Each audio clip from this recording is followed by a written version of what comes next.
ओम नमः शिवाय। नमस्कार दोस्तों, स्वागत है आप सभी का आपके अपने यूट्यूब चैनल खुशहाल ज़िंदगी में। दोस्तों 8 मार्च को हम सभी महाशिवरात्रि का व्रत रखने वाले हैं। इसके एक दिन पहले आप सभी ने व्रत के नियमों का पालन किया होगा, बाल लोक स्नान भी किया होगा, शुद्ध सात्विक भोजन ले रहे होंगे, ब्रह्मचर्य का पालन कीजिएगा।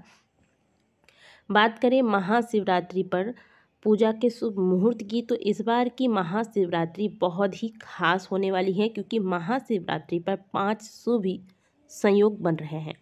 इसमें सबसे खास बात यह है कि महाशिवरात्रि और शुक्र प्रदोष व्रत एक साथ ही पड़ रहा है। महाशिवरात्रि के अवसर पर भगवान भोलेनाथ की पूजा के लिए मुहूर्त या पंचांग की वैसे तो कोई आवश्यकता ही नहीं पड़ती, क्योंकि भगवान शिव काल से भी परे हैं, वे महाकाल हैं। उन पर राहु काल आदि का कोई प्रभाव नहीं होता, उनसे तो स्वयं काल भी डरते हैं। हालांकि महाशिवरात्रि के दिन रात्रि के 4 पहर में महादेव की पूजा करना बहुत ही महत्वपूर्ण मानी जाती है। तो महाशिवरात्रि पर 4 पहर की पूजा किस समय में करना है, प्रथम पहर की पूजा कब की जाएगी, दूसरे पहर की पूजा किस प्रकार से की जाएगी, तीसरे पहर की, यानी कि पूरे 4 पहर की पूजा किस समय आपको करनी है, इस पर पूरी जानकारी आपको देने वाले हैं।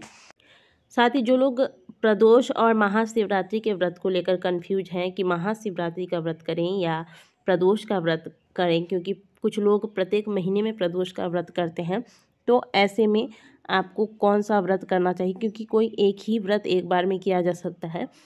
ये भी आपकी दुविधा दूर करेंगे, वीडियो को अंत तक जरूर देखिएगा। महाशिवरात्रि का व्रत और पूजन 8 मार्च को है, और ऐसे में महाशिवरात्रि के रात्रि पहर की पूजा का जो मुहूर्त है वह कुछ इस प्रकार से है।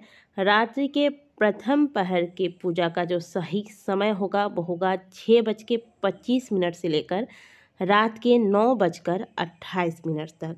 तो जो लोग 4 पहर की पूजा नहीं कर पाते हैं वो कम से कम ये प्रदोष काल का मुहूर्त होता है, जो कि रात्रि के 4 पहर में से पहला पहर माना जाता है। तो यदि चारों पहर की पूजा नहीं भी कर पाते हैं तो कम से कम इस पहर की पूजा, यानी कि प्रथम पहर की पूजा जिसका समय होगा शाम 6:25 से लेकर रात्रि 9:28 तक, इस बीच में आप महादेव के मंदिर में या फिर घर पे ही महादेव का सुंदर से अभिषेक व श्रृंगार करके उनकी पूजा आराधना करें, मंत्र जाप करें, आरती करें। क्योंकि महाशिवरात्रि के पूजन व व्रत का फल आपको तभी मिलता है जब आप महाशिवरात्रि में सही समय में, क्योंकि नाम ही है शिवरात्रि।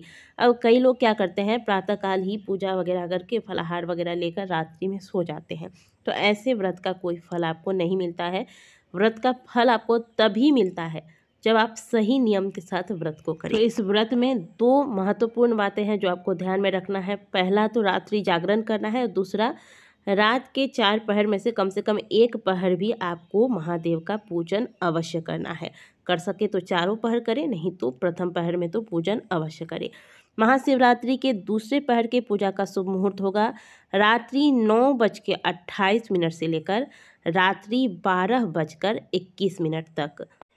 प्रथम पहर में महादेव का अभिषेक गाय के कच्चे दूध से किया जाता है, वहीं दूसरे पहर में महादेव का अभिषेक दही से किया जाएगा। तो आप ध्यान रखिएगा, जब पहले पहर की पूजा करेंगे तो उसमें गाय का कच्चा दूध अवश्य शामिल कीजिएगा, और जो लोग दूसरे पहर में भी पूजा कर रहे हैं वो पूजा के दौरान दही से भगवान का अभिषेक अवश्य करें।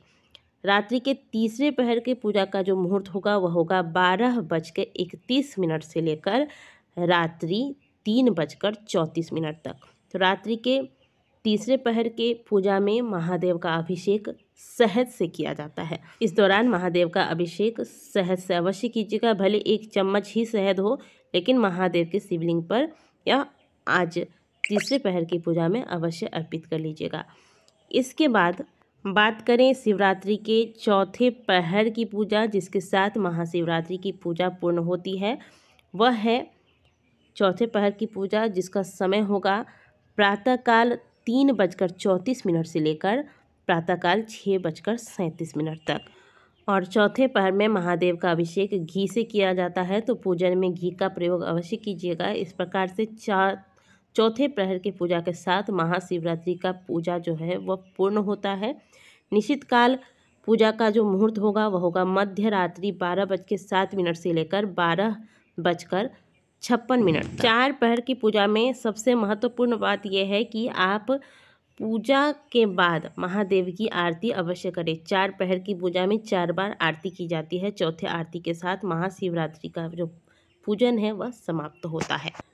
बात करें पारण की, तो महाशिवरात्रि व्रत का पारण आप 9 मार्च को प्रातःकाल सूर्योदय होने के पश्चात कभी भी व्रत का पारण कर सकते हैं। व्रत के पारण से पहले स्नान कर लें और स्नान के बाद भगवान को जल अर्पित करें और इसके बाद व्रत का पारण कर लें।